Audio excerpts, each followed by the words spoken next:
അപ്പോൾ ഇങ്ങനെയുള്ള പുസ്തകത്തിനകത്ത് ആദ്യമായിട്ട് അങ്ങനെയുള്ളൊരു ആശയം കേൾക്കുമ്പോൾ ദൈവമില്ല, പിശാചില്ല, ദൂതന്മാരില്ല, ഭൗതിക ലോകത്തിന് അപ്പുറമായതെല്ലാം മനുഷ്യന്റെ വെറും സങ്കല്പങ്ങൾ മാത്രമാണ്, അതൊന്നും യാഥാർത്ഥ്യങ്ങളല്ല എന്നുള്ള കാര്യം ആദ്യമായിട്ട് ആ ആശയം കേൾക്കുമ്പോൾ അതിനകത്തൊരു കൗതുകം തോന്നി വായിച്ചതാണ്. പക്ഷേ പിന്നീട് അദ്ദേഹം പറഞ്ഞ ബൈബിൾ റെഫറൻസ് അടക്കം എടുത്ത് വായിച്ചു നോക്കിയപ്പം ഇയാൾ പറയുന്നത് ശരിയാണെന്ന് എനിക്ക് തോന്നി. അപ്പോഴാണ് നിരീശ്വരയുടെ പുസ്തകം വായിക്കുന്നത്.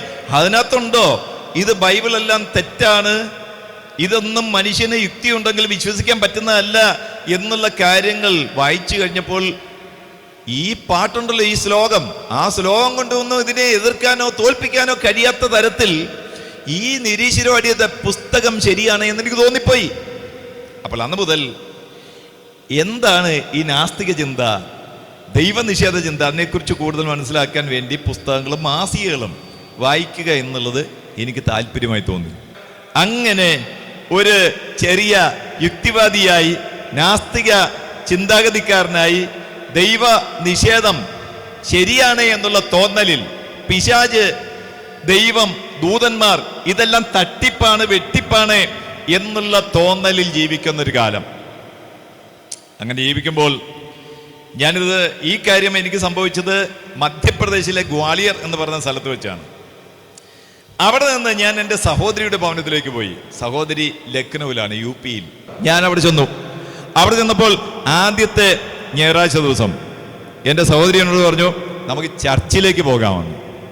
ഞാൻ ചോദിച്ചു, ഏത് ചർച്ചിൽ? അപ്പോൾ അത് പെന്തക്കോസ്ത് ചർച്ചിൽ.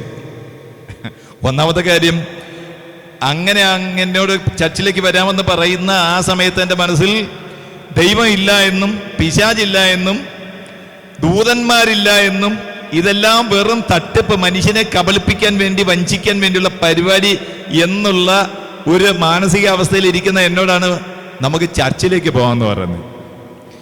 അതൊന്ന്. രണ്ടാമത്തെ കാര്യം എന്ന് പറഞ്ഞാൽ പെന്തക്കോസ്തുകാരോട് എനിക്ക് ഭയങ്കര വെറുപ്പാണ്. ചർച്ചിലേക്ക് ഞാൻ വരുന്നില്ല. അപ്പോൾ എൻ്റെ സഹോദരിയോട് തിരിച്ചു പറഞ്ഞ എന്താണെന്നറിയോ, ഈ നല്ല കാര്യത്തിന് നിന്നെ ക്ഷണിച്ചിട്ട് നീ വരാതിരിക്കുന്നത് സാത്താൻ നിന്റെ ഹൃദയത്തെ കൈവശപ്പെടുത്തിയിട്ടാണ്. നോക്കണേ, സാത്താൻ ഇല്ല എന്ന് വിശ്വസിക്കുന്ന എന്നോട് എൻ്റെ സഹോദരി പറയുകയാണ്, ഈ നല്ല കാര്യത്തിന് നിന്നെ ക്ഷണിച്ചിട്ട് വരാതിരിക്കുന്നത് എൻ്റെ ഹൃദയത്തിൽ സാത്താൻ തടസ്സം നിൽക്കുകയാണെന്ന്. അതെങ്ങനെയാ എനിക്ക് സമ്മതിച്ചു കൊടുക്കാൻ പറ്റുന്നേ? അതുകൊണ്ട് എനിക്ക് ചൂട് കയറി ഉടൻ തന്നെ ഡ്രസ്സ് ചെയ്ത് സാത്താൻ ഇല്ല എന്ന് തെളിയിക്കാൻ എനിക്ക് ബാധ്യതയുണ്ട്. അങ്ങനെ സാത്താൻ ഇല്ല എന്ന് തെളിയിക്കുന്നതിലൂടെ ദൈവവും ഇല്ല എന്ന് എനിക്ക് തെളിയിക്കാൻ പറ്റും. അങ്ങനെ ഞാൻ ഡ്രസ്സ് ചെയ്ത് എൻ്റെ സഹോദരിയുടെ കൂടെ ചർച്ചിൽ പോയി.